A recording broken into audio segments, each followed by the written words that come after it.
kaugnay ng issue ng $200 or 750 SR na ipinamimigay ng DOLE para sa mga kabayan nating OFW dito mismo sa Kaharian ng Saudi Arabia.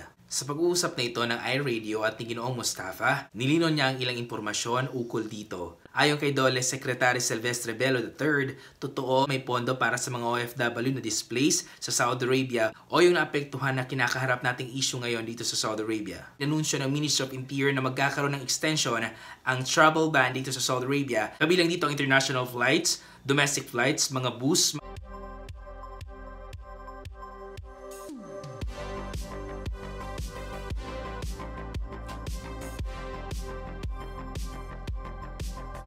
mga boss, welcome back to another video.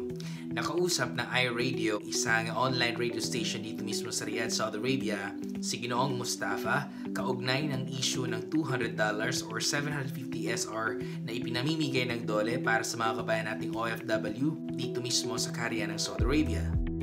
Sa pag-uusap na ito ng iRadio at ni Ginoong Mustafa, nilinaw niya ang ilang impormasyon ukol dito. Una, ang $200 or 750 SR ay hindi pa naipapadala ng DOLE sa kanila dito sa Saudi Arabia dahil sarado ang bangko sa Pilipinas at sarado ang mga bangko dito sa Saudi Arabia. Pangalawa, ang $200 or 750 SR ay hindi pa malinaw kung kanino ibibigay na OFW ang tulong na ito dahil wala pang ipinapadala ang DOLE na guidelines mula sa Maynila. Ayon kay DOLE Secretary Silvestre Bello III, totoo na may pondo para sa mga OFW na displaced sa Saudi Arabia o yung naapektuhan na kinakaharap nating issue ngayon dito sa Saudi Arabia. Paglilinaw ni Ginoong Nasser Mustafa, hindi pa niya alam kung ano ang guidelines o sino-sino mga OFW na kandidato para sa $200 or 750 SR. Nilinaw din niya sa kanyang panayam na ang $200 or 750 SR ay hindi i-convert sa food assistance. Dahil noon pa man, wala pa ang issue na ito na kinakaharap ng Saudi Arabia, ay nagbibigay na ng food assistance ang Polo para sa mga kababayan natin na nangangailangan ng tulong, lalong-lalo na ang ibang OFW na hindi binibigyan ng food allowance sa kanilang company o kanilang mga sponsor. Dagdag pa niya na nakahanda ang kanilang opisina para sa mga OFW na kinakailangan ng tulong, ito man ay undocumented or documented, o yung mga walang papeles o may papeles na OFWs.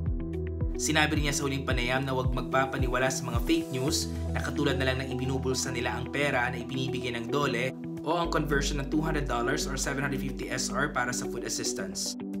Kaya sa mga OFW na nagtatanong kung candidate ba siya para dito, wala pa pong guidelines na ipinapabatid ang DOLE sa Polo dito mismo sa Riyadh, Saudi Arabia.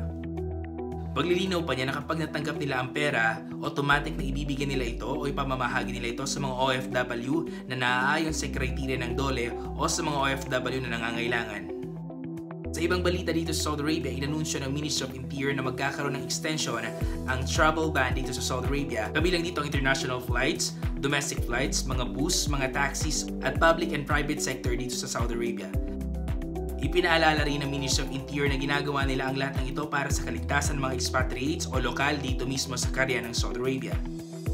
Bago ako magtapos mga boss, iwan ko sa inyo mga ibang impormasyon na pinost ng Saudi Bus sa kanilang Facebook page, isa sa mga Facebook page na mapagkakatiwalaan pagdating sa tamang impormasyon. Maraming salamat sa panonood. Muli mula dito sa Riyadh, Saudi Arabia, ako po si Amir Walid. Peace!